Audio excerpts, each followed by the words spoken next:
Il y a des thèmes astrologiques plus faciles à vivre que d'autres.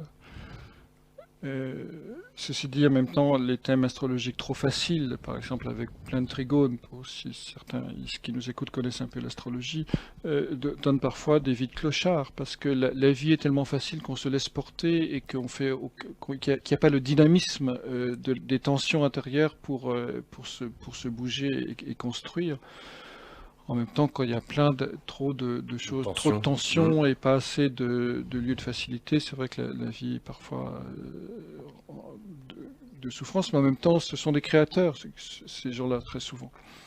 Donc, parce que évidemment, le conflit est toujours l'aiguillon de la création. C'est toute l'ambivalence de la souffrance. Là encore, on est dans un système paradoxal. C'est-à-dire la souffrance peut être quelque chose qui inhibe, qui étouffe, qui emmène en dépression, qui emmène dans une sorte de no man's land d'obscurité. Mais la souffrance est aussi la condition sine qua non à l'éveil. Pas au sens évidemment judéo-chrétien où il faut porter la souffrance du monde sur ses épaules et patati et patata, mais au sens où j'étais très, très interrogé quand je lisais le premier livre d'Eckhart Tolle, Le Le pouvoir du pouvoir du moment moment présent. présent. Il raconte dans son introduction qu'il était dépressif, allongé sur son lit, qu'il ne pouvait plus rien faire, etc. Et tout à coup, il y a une boule de feu qui s'ouvre dans son plexus solaire et il passe de l'autre côté. Et il reçoit l'éveil. Autrement dit, comme si dans certains cas, la souffrance était là pour produire suffisamment d'énergie la souffrance, c'est une énergie qui est cristallisée, hein, était là pour produire suffisamment, à force de s'accumuler d'énergie dans le corps, pour permettre la transformation de la conscience. Donc je pense qu'il y a il y a deux voies d'éveil. Il y a la voie du méditant qui est dans la pure conscience, qui est le lion de Némée en l'occurrence. Et donc en se regardant en face sans tricher, on dénoue tous ces masques.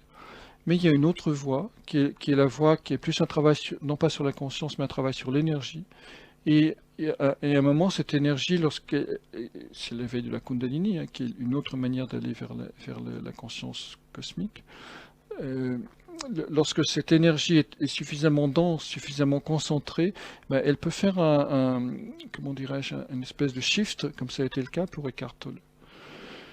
Donc la souffrance, dans son ambiguïté, a un rôle qui peut avoir un rôle inhibiteur, mais peut aussi avoir un rôle d'une profonde stimulation pour la transformation de la personne. Tout dépend comment on l'accueille en réalité. En tout cas, ce qui est étonnant, et j'ai effectivement pu remarquer ça de, de, de certaines personnes qui se trouvent, j'allais dire, embourbées. En tout cas, elles ont le sentiment, elles, d'être embourbées, d'être justement échouées sur la plage, d'être dans une situation dramatique pour elles, en tout cas, elles le vivent comme tel, et de les percevoir, moi, de l'extérieur, et d'avoir le sentiment qu'elles sont à, je dirais, un fil de cette transcendance, de pouvoir toucher quelque chose d'énorme en elles, qui pourrait les étonner tellement ce que je perçois d'elles est beau, magnifique, grand.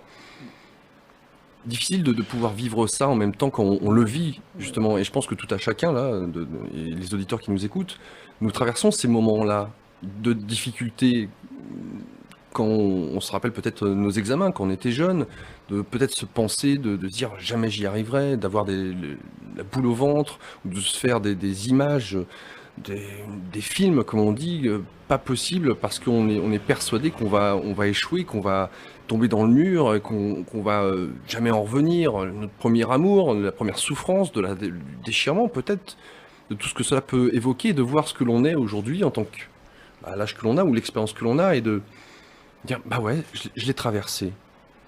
Oui, en t'écoutant, ce qui me vient aussi, c'est que la souffrance est une formidable école de liberté, ou de libération, pour être précis.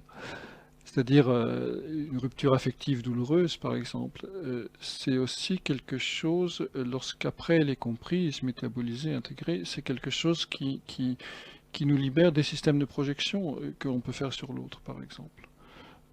Et parce qu'on est obligé de ramener l'énergie qu'on a mis sur l'autre à soi. Et donc la souffrance, elle naît de ça, au fond. Elle naît de l'énergie de soi qu'on a projetée, c'est-à-dire qu'on a en réalité donné à l'autre et qu'on lui a demandé de porter à notre place. Et donc, lorsqu'il y a rupture, il y a aussi rupture énergétique, c'est-à-dire tout ce qu'on met sur l'autre Il y a l'impression d'un arrachement en réalité. Ce terme est à la fois psychologique et quasiment énergétique. Et donc, le fait de vivre ça permet de prendre conscience de ce mécanisme.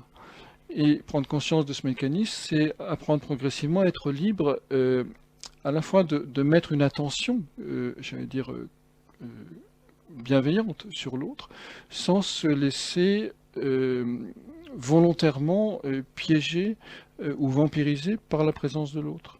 Ou sans inconsciemment lui demander d'apporter des choses, des énergies qui nous appartiennent alors qu'elles sont à nous de les métaboliser.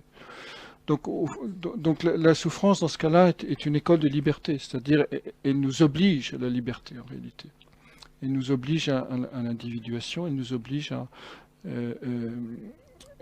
à être dans cet état non pas de dépendance ni d'isolement, mais d'interdépendance. Et en même temps, il serait peut-être plus facile pour le héros qui a connaissance de ces symboles, qui a connaissance des archétypes qui utilisent ce langage, de percevoir justement, de voir au-delà de ce qui peut être dit, de voir le jeu de la vie et j'allais dire, d'avoir plus de facilité pour se remettre en selle. Parce que au moment où on tombe, on peut saisir, comprendre que le pourquoi l'on tombe et de savoir reprendre le flux ou de saisir à quel moment je peux me remettre en selle avec, je dirais, ce cœur léger parce que je perçois ce que la vie veut de moi quelque part. Non? Oui, c'est-à-dire en fait, on acquiert de plus en plus, en tout cas quand le processus est réussi, on acquiert de plus en plus une souplesse intérieure. Et quand il n'est pas réussi, on acquiert de plus en plus une rigidité intérieure. Encore le jeu des contraires, hein, souplesse, rigidité. Et donc la souffrance peut générer l'un ou l'autre, suivant la manière dont la conscience réussit à la regarder d'abord, à l'aimer ensuite et à la transformer enfin. Je mentionnais tout au début Luc, d'ailleurs je le rappelle pour les auditeurs, avec nous Luc Biget, La Voix du Héros, les 12 travaux d'Hercule aux éditions de Janus, avec la participation de Bertrand Leroy et notamment de Faisal Benchila pour nous accompagner sur la voie du sentier de cette voie du héros.